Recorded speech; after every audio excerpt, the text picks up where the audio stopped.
அன்னைக்கு தான் வந்தாங்க வீட்டுக்கு வந்தாரு 4 மணிக்கு போயிட்டாரு 4 வீட்டுக்கு வந்தார் சாப்பாட்டுக்கு வரல பசி வேறு சாப்பிட வேணாம்னு சொல்லிட்டு சைக்கிள் பக்கத்து வீட்டில் சைக்கிள் வாங்கிட்டா எப்படி 1 மணிக்கு போனால் இருப்பார் 2:30 மணி ஆயிடுச்சு வரல.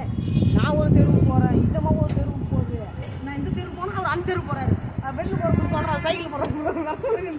அதாங்காட்டி வேறு தெருவு போய் திரும்பிடுறாரு அலைஞ்சு 2:30 மணி. அதுக்கப்புறம்